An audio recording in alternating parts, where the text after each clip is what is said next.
Mateus 5 diz assim, olha: vendo as multidões, Jesus subiu ao monte e se assentou. Seus discípulos aproximaram-se dele, e ele começou a ensiná-los, dizendo... Esse texto aqui, né, o texto do Sermão da Montanha que começa, ele vai no 5, 6 e 7. Mateus 5, 6 e 7, ele é bem extenso. E ele começa dizendo lá, né, Jesus vendo as multidões, o que aconteceu? Ele subiu para o monte, ele subiu para a montanha. E os discípulos vieram junto com seus discípulos, se assentaram e ele começou a dizer, a falar com os discípulos, a ensinar tudo aquilo que nós lemos no Sermão da Montanha, daí para frente.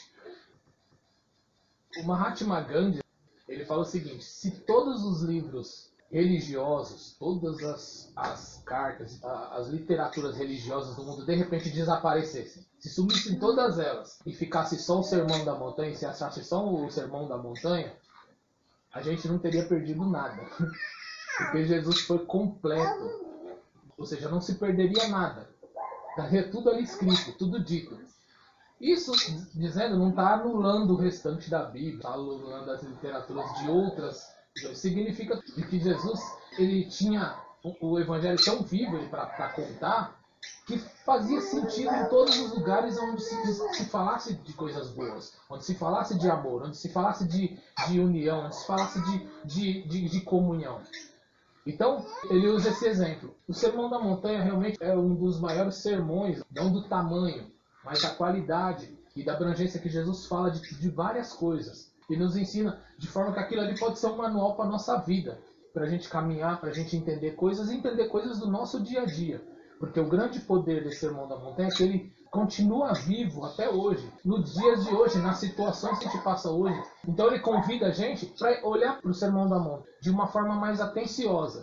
É muito importante, veja com muita atenção o Sermão da Montanha, por aquilo que eu falei, né? Por ele ser abrangente, por ele ser tão vivo nos nossos dias, mas porque a gente começa a descobrir coisas de Jesus em que a gente ouviu muitas pregações sobre, ou leu sobre, mas não havia percebido esses detalhes, esses acontecimentos, e isso faz toda a diferença. Lembra a semana passada que nós falamos que Deus enviou Jesus para que fosse Deus no meio de nós, vivo com a gente, para que fosse um Deus que estivesse com a gente nas nossas dificuldades, para mostrar com a gente, tipo assim, eu estou com vocês. Eu não vim por palácio, eu não vim na pele de rei, eu não vim na pele de poderoso, eu vim na pele de pobre, de humilde, eu vim andar com vocês, eu vim passar com vocês as lutas, os problemas do dia a dia, e é isso que eu quero ser. E quando a gente começa a entender esses detalhes, esses poréns que a gente vai falar agora sobre o Sermão da Montanha, a gente começa a entender esse Jesus mais próximo da gente, mais preocupado com a nossa dor diária. Quando se lê o Sermão da Montanha, a gente entende o seguinte: está lá Jesus, a montanha e uma multidão de gente, né? E os discípulos. Só que aí abre uma outra perspectiva, porque ele fala, vendo as multidões. Qual Bíblia de vocês está em plural? Multidões e não multidão. Ou seja, vendo multidões. Ou seja, aí abre uma outra forma de pensar. Por quê? Podia não ter multidão nenhuma lá na hora. Podia não ter ninguém lá na hora. Poxa, cara, vai falar de multidões e não tem mais nenhuma? E abre pra gente um pensamento de que Jesus estava vendo multidões de diversos outros lugares, multidões de diversos outros caminhos, de diversos países e talvez de diversos tempos do que aconteceria, do que viria. Por quê? Porque foge do nosso tempo, foge da nossa forma de ver, porque Deus ele enxerga diferente de nós, ele não enxerga o nosso tempo, não enxerga com os nossos olhos, não enxerga as coisas do jeito que são. Então, vendo as multidões, talvez a perspectiva de que Jesus estava lá, só ele e os discípulos. Viu diversas multidões, viu diversos tempos, viu diversos acontecimentos, coisas que aconteceriam com as pessoas do mundo inteiro, com diversas multidões. Então, Jesus viu diversos países, ou diversas pessoas, ou diversas raças, ou diversas crenças, e diversas pessoas desse mundo juntas, passando por uma situação. Agora, voltando ao talvez não. Talvez fosse só uma multidão ali mesmo, né? Mas isso não importa. O que importa é que Jesus, quando ele olha para o Sermão da Montanha e convida a gente para olhar para o Sermão da Montanha, ele chama a gente para olhar de uma forma atenciosa. Ele vendo as multidões, ou vendo a multidão, né? Isso não importa, não é uma discussão para a gente ter aqui hoje. Ele chama os seus discípulos para subir para o monte. Ele chama os seus discípulos, se assenta, os discípulos vêm com ele se assenta e começa a ensinar. Mas uma coisa importante que a gente quer falar hoje é que quando Jesus senta com seus discípulos para ensinar, ele ensina olhando para as multidões, vendo a multidão ou vendo as multidões, ele subiu para ensinar. Por quê? Porque ele viu a multidão, ouviu as multidões, ele decidiu subir a montanha com seus discípulos para ensinar. E ensinou o quê? Baseado em quê? Baseado naquilo que ele estava vendo. Baseado naquilo que ele estava vendo, ele começou a ensinar seus discípulos. E disse, aí ele começa as bem-aventuranças, né? Bem-aventurados os humildes de espírito, ou os pobres de espírito. Mas o mais importante é a gente entender que quando Jesus falou sobre o Sermão da Montanha, falou do Sermão da Montanha, ele falava olhando para nós, olhando para a multidão, ou olhando para as multidões, olhando para a necessidade delas, olhando para as dores delas, olhando para o sofrimento delas, olhando para o medo delas. Quando Jesus escreveu o Sermão da Montanha, ele não estava começando, olha, hoje eu vou pregar, tipo igual a gente faz quando escolhe um tema para vir pregar.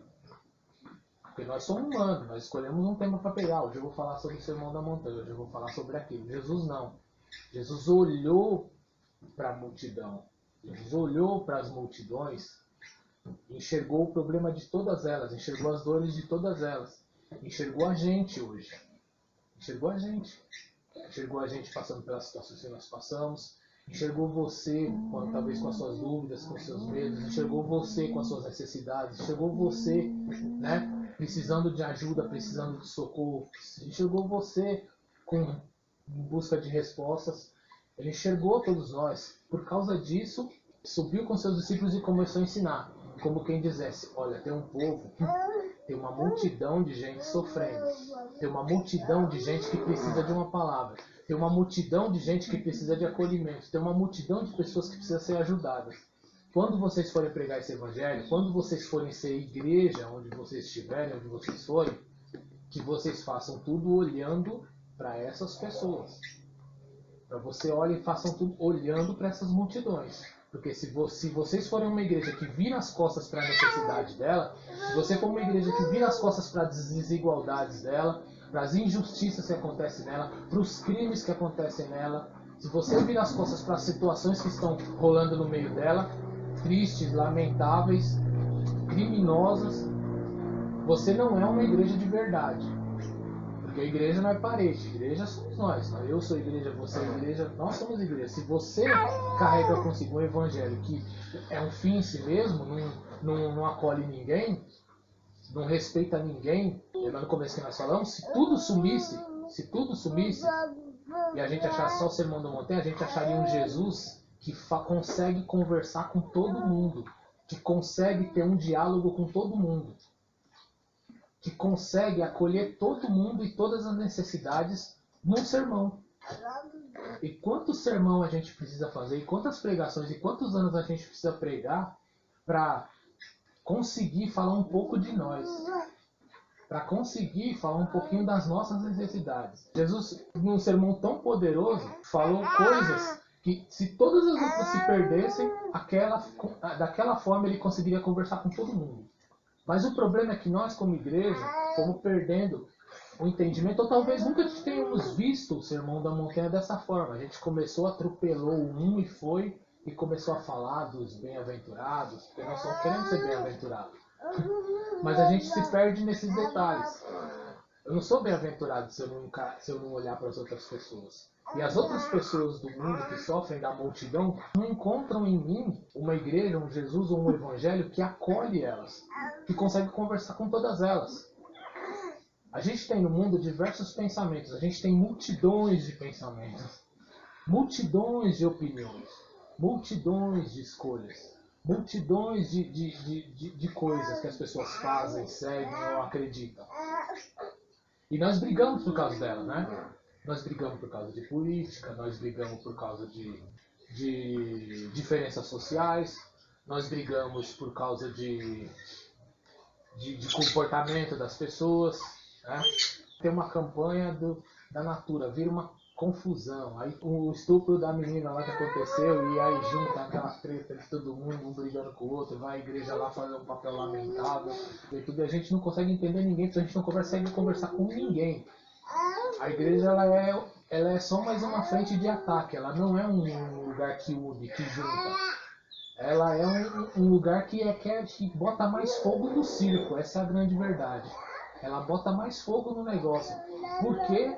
Porque talvez a gente, como igreja, e as mais diversas igrejas desse Brasilzão aí, não entenderam Jesus que falou o seguinte: olhou para as multidões e falou: olha, o evangelho que eu estou entregando para vocês é um evangelho que ensina vocês a conversar com todo mundo. É um evangelho que ensina vocês a entrar em todos os lugares. É um evangelho que ensina vocês a se relacionarem com todas as pessoas e não sair cortando fio, e não sair tacando fogo, e não sair matando. E matando, a gente sabe que não é matando com a faca, com o revólver, ainda não, né? Só me falta essa daqui um tempo. Mas é matando na alma, matando, sabe, com palavras, matando com atitudes. E aí vem Jesus que nos ensina, fala assim, quando vocês forem ensinar, quando vocês forem pegar isso aqui que eu estou ensinando para vocês, vocês não levem isso daqui como um fim em si mesmo, como um fim em vocês mesmos, mas sim como algo que seja utilizado, que seja usado olhando para a multidão, ou seja, como nós falamos no começo, né, uns domingos atrás, discernindo o seu tempo, discernindo os assuntos, os temas e as situações do seu tempo. Por quê? Ah, Jesus, eu tenho que olhar para Deus. E não, você tem que discernir o tempo, discernir o Evangelho, porque se o Evangelho acolhe todos os tempos, se o Evangelho fala com todas as falas, com todos os tempos, com todas as gerações, se o Sermão da Montanha é vivo, eu preciso discernir ele nos problemas do dia a dia, dizer que ele é a cura para os problemas do dia a dia, dizer que ele é a solução para os problemas desse dia, dizer que o Deus de antigamente é o mesmo Deus de hoje, ele é vivo hoje na nossa vida. E nós precisamos, em primeiro lugar, crer nisso, que ele é vivo hoje, que ele é vivo na sua vida. Que ele é vivo quando você precisa de ajuda, nas suas necessidades, nos seus medos, nas suas culpas, nas suas situações difíceis. E depois, saber dizer isso para as multidões, saber contar isso para o mundo, de uma forma que esse mundo entenda, de uma forma que a gente consiga conversar com eles na sabedoria do Espírito Santo de Deus, para que eles entendam o que a gente está falando. Quando a gente não tem sabedoria do Espírito Santo de Deus, a gente faz a maior confusão, a gente ataca, a gente fere, a gente manda para o inferno, a gente faz um montão de coisa, então a gente não consegue conversar com ninguém. É uma igreja que termina nela mesma, é uma igreja que só engorda, é uma igreja que só puxa para ela, que só se alimenta, que só come, que só puxa, é só para ela. Ela não consegue entregar, ela não consegue se dar, ela não consegue se dividir, ela não consegue acolher as pessoas. E aí vem Jesus e fala para nós, olha, quando vocês receberem isso, esse evangelho, essa palavra, olhem para as multidões, olhem para aqueles que sofrem, olhem para o mundo que está doído, olhem para situações de injustiça, olhem para situações de violência, como a gente citou aqui, olhem para situações, olha para esse mundo como ele está, olha para as coisas que estão acontecendo. E eu digo isso não é para você se aborrecer, não é para você se decepcionar, porque é decepcionante olhar para as situações do mundo, olhar para as coisas que acontecem no mundo, mas é para vocês se fortalecerem, porque eu estou entregando para vocês uma coisa muito preciosa, que é a minha palavra. Uma coisa muito preciosa que é a minha palavra, que é vida. Para vocês lidarem com as situações que vão vir. Para vocês lidarem com as coisas que vão vir. Para vocês saberem interpretar as situações que vão vir. Aí você imagina que a igreja pega o evangelho do jeito que Jesus falou. Oh Jesus, obrigado, dá esse evangelho aqui para nós. E nós vamos pregar ele olhando para as dores do mundo, pregando para as feridas do mundo, pregando para as multidões que sofrem no mundo, sabendo enxergar as dores deles, sabendo enxergar as situações deles, chorando com os que choram, como diz na palavra. Nós vamos fazer isso. Aí essa igreja pega, e o que ela faz? Ela vê no noticiário, vê uma coisa lá, que uma menina de 10 anos foi violentada e engravidou. A igreja olha lá, vamos para o hospital tal e não vamos deixar que aconteça isso. O aborto, porque vão tirar o bebê, ela é uma menina de 10 anos. Ela não tem preparo físico para enfrentar um parto, ela não tem condições para lidar com uma gestação, pressão, todas essas coisas não tem como, né? Não vai aguentar. Ou seja, é um risco para todos. Decidido, sabiamente, preservar ela. E aí vai um monte de gente até a porta do hospital. Aquele ali é um papel triste. Aquele é um papel de expor a vítima. Expor a tristeza do caso. Expor, sabe, a destruição que ele causou. Embora esse tudo tenha tido visibilidade, embora a gente esteja falando sobre isso, tenha falado muito sobre isso, Um estudo mostrou que 6 meninas de 10 a 14 anos todos os dias passam por um aborto por causa da mesma situação. Imagine todos os dias no Brasil 6 meninas terem que passar pela mesma situação. Todos os dias 6. Aí você junta e conta. 365 dias, né? Vezes 6 meninas. Aí não são números, são meninas, que tem nome, que tem endereço, que tem vida, que tem sonhos. São 3 vidas. É uma multidão de meninas, né? Olha aí, Jesus vem nas multidões. É uma multidão de meninas. E a igreja não consegue conversar com essa multidão de meninas. Com essa multidão de famílias. É Jesus enxergando uma multidão e dizendo, olha para essa multidão aqui, ó. Que nós não estamos conseguindo enxergar ela. Nós não estamos conseguindo falar com ela. Nós temos um evangelho que é muito fraco, muito frágil. Nós temos uma palavra que nem se pode chamar de evangelho, que é vergonhosa. Ela não consegue acolher essas pessoas. Ela é um fim em si mesma. Ela só é viva para engordar, enriquecer a igreja, enriquecer os líderes da igreja, criar leis, criar regras, criar dureza. Você não pode fazer isso, você não pode fazer aquilo. Não pode fazer isso também não, aquilo também não. Mas ela não consegue acolher essa multidão aí.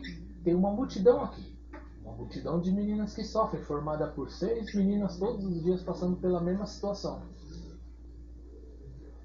Então, se a gente é a igreja que aprendeu com Jesus, sentou com ele lá, um discípulo que sentou com ele no Sermão da Montanha e aprendeu, ou que interpretou o que ele disse aqui, a gente vira uma igreja diferente. A igreja não teria se comportado daquela forma, mas teria se comportado de outro jeito. Ela teria poupado, ela teria amado, ela teria feito com que tudo acontecesse da forma mais leve possível dentro de uma tragédia, dentro de uma situação tão triste, mas que acontecesse da forma mais tranquila possível, preservando, acolhendo e amando. Aí nós entendemos, começa a fazer sentido Jesus olhando para as multidões ou para a multidão. Ali tinha uma multidão de meninas. Então ele chama a gente para olhar por isso, porque Deus cansa de uma igreja que está virada de costas para as necessidades do mundo. Deus cansa de uma igreja que está aliada ao poder enquanto tem pessoas morrendo de fome.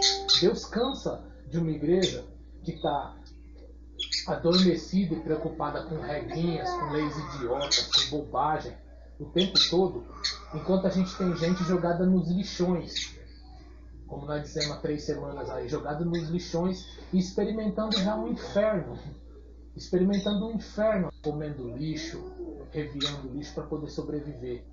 Tivemos nesses dias, estamos passando pelos dias mais frios do ano, e se for somado, são dias mais frios de muitos anos.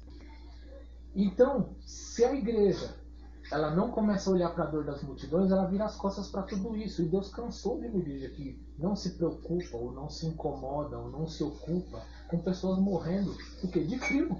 Não é o frio que mata. É o descaso que está matando. Não é o frio que mata. É a maldade que está matando. É o se esquecer das pessoas. É o não amar que está matando. E às vezes você coloca lá, nossa, que frio. A gente gosta de frio, né? Eu acho que é doido quem gosta. Eu não gosto de frio. Se quiser ir embora, pode ir, né? Mas tem gente que gosta de frio, né? A pessoa coloca, gosto muito de frio. Aí você já esculhamba a pessoa, né? Porque não tem o evangelho de Jesus, né? Não consegue conversar com todo mundo. Ele já esculhamba a pessoa. Ah, você gosta de frio? Você é um assassino! Criminoso! Olha quanta gente que tá morrendo por causa do frio. Você gosta de frio? A gente não consegue conversar com todo mundo. A gente não consegue pensar que não é o frio da pessoa que está lá quentinha em casa, que tem uma casa que está matando outros. É o descaso de quem muito tem. Por exemplo, né? Muitos líderes religiosos, eles têm um monte de casa e os outros não têm. Ou seja, é de um evangelho que virou as costas para as multidões. É de um evangelho que virou as costas para as dores do mundo. E Jesus pede para nós para que a gente não seja essa igreja. Não seja essa pessoa. Não faça parte disso. E eu gostaria de terminar dizendo o seguinte: Deus está cansado dessa situação. Deus se cansa dessa situação toda. Em Jesus, Deus já não aceita isso tudo. Não aceita essa igreja que vira de costas para as coisas, que vira de costas para as pessoas, que vira as costas para o que está acontecendo no seu tempo, que julga as pessoas que pensam diferente, que julga as pessoas que não são iguais a ele, que julga as pessoas que têm algum tipo de doença, seja ela no corpo ou na alma, que acusa, que condena. Deus não quer isso. E ele chama a gente para ser uma igreja que se destaca, que se difere, que seja diferente disso tudo. Que seja diferente disso tudo. E eu queria continuar depois nos outros domingos, para a gente não se prolongar muito, nos outros domingos, a falar sobre esse Sermão da Montanha de uma forma que a gente vai entender assim. Um Jesus vivo para o nosso dia. Um Jesus que fala com a gente. Um Jesus que fala com multidões de pessoas que sofrem. Um Jesus que fala com multidões de pessoas que têm problemas. Tem uma multidão de pessoas desempregadas. Tem uma multidão de pais preocupados hoje com o que vai dar para os seus filhos.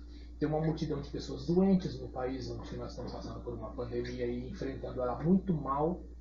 E olhando para ela muito mal. E não tendo nenhum discernimento e nenhuma sabedoria para lidar com ela, né? Eu estava vendo ontem não, essa semana, né? Mas eu vi o vídeo ontem. Abriram uma loja no Rio de Janeiro, né? Primeiro começou pelo anúncio da loja. Mega inauguração, tal. Ou seja, uma convocação para todo mundo ir. Aí o cara coloca o preço das coisas baratinhas. Quando abre, o pessoal atropela os vendedores, cara. Sem brincadeira, ali entrou de uma paulada só, pelo menos 1000 e poucas pessoas atropelando as pessoas. E aí nós estamos na pandemia, mas tem gente morrendo, né? E então é de uma falta de noção, uma falta de discernimento, uma falta de entendimento, uma falta de amor, sabe? Enorme.